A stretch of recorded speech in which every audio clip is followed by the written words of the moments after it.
Hey hello welcome to my another video. আসসালামু আলাইকুম।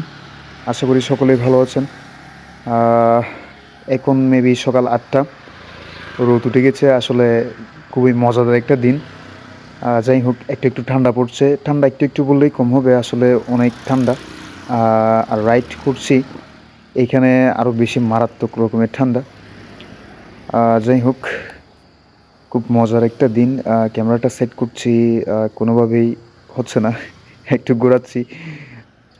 আহ, এই তো কোনোরকমভাবেই ক্যামেরাটা সেট করলাম।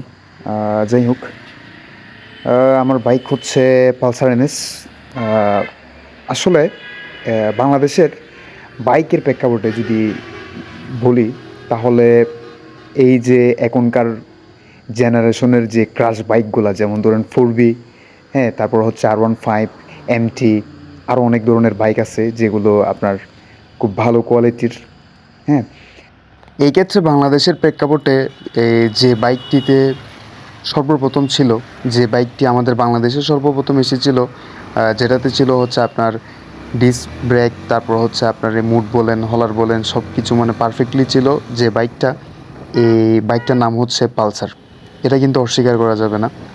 তো যাই হোক, এমন একটা জেনারেশন ছিল যে যে জেনারেশন যে জেনারেশনের ক্রাশ বাইক ছিল হচ্ছে আপনার এই পালসার।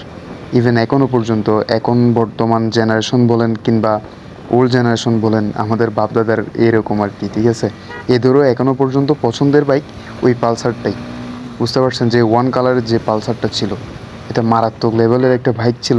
এখনও বর্তমানে পর্যন্ত এটার মার্কেট হয়তো একটু কম বেশি হয়েছে, কিন্তু এই পালসারের জায়গায় পালসার বাইকটা কিন্তু এখনও পালসার, ঠিক আছে। তো বাজাজ কোম্পানির যেই কয়টা বাইক আছে বর্তমানে এখনও পর্যন্ত বাংলাদেশে রয়েছে, সব দিক থেকে কিন্তু পালসার আপনার মানে ভালো শক্তপুক্ত এরকম বাইক বলেন, মানে মোটামুটি একটু ভালোর দিক থেকে যদি আপনি বিবেচনা করেন, তাহলে বাজাজ কোম্পানি হচ্ছে সেরা। যার হচ্ছে তেমন কোনো কমপ্লেন নাই, ভালো একটা বাইক, তারা ভালো একটা কোম্পানি। হ্যাঁ, যে কোম্পানির বাইকগুলো হচ্ছে অসাধারণ।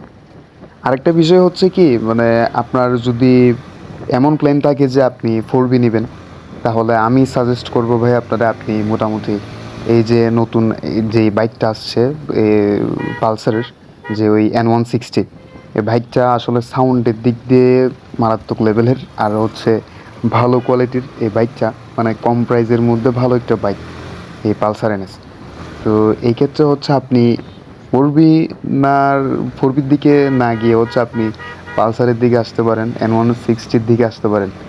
এটা বলার কারণ আছে, আবার অনেকে যারা 4B লাভার্স, তারা আবার আমার হয়তো একটু বিপক্ষেও যেতে পারে।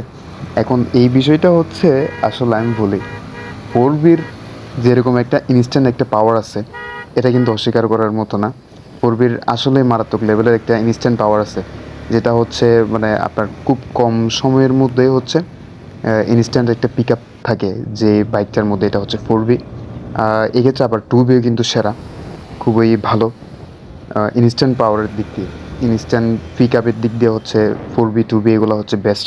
তবে এদের যে লেভেলের হচ্ছে আপনার এই ব্রেক কন্ট্রোলিং, এটা আসলেই মানে খুবই বাজে। মানে দেখা যায় যে হচ্ছে, মানে বাইক অ্যাক্সিডেন্টের ক্ষেত্রে হচ্ছে আপনার মানে প্রায়ই বাইক অ্যাক্সিডেন্ট করে এগুলো হচ্ছে 2B 4B। আর 4Bর কেন জানি না হচ্ছে 4Bর সিটে যারা বসে তারা একটু মানে আওলা চাওলা টাইপসের হয়ে যায়, মানে তাদের রাইডটা একটু ঠিক থাকে না, মানে ম্যাক্সিমামই এরকম হই। তো আমি বলবো হচ্ছে 4B দিকে না গিয়ে আপনি যদি মনে করেন হচ্ছে পালসারের দিকে যান, তাহলে এটা আপনার জন্য ভালো হবে, আপনার আপনার জন্য ভালো হবে, আপনার লাইফের জন্য ভালো হবে, সব দিক থেকে হচ্ছে মোটামুটি। 4Bর ক্ষেত্রে আপনি এই এনএস দেখতে পারেন, তারপর হচ্ছে আপনার N160 যেটা আছে এখন, এটা দেখতে পারেন। তো যাই হোক, আজকে এই পর্যন্তই। আশা করি সকলে ভালো থাকবেন।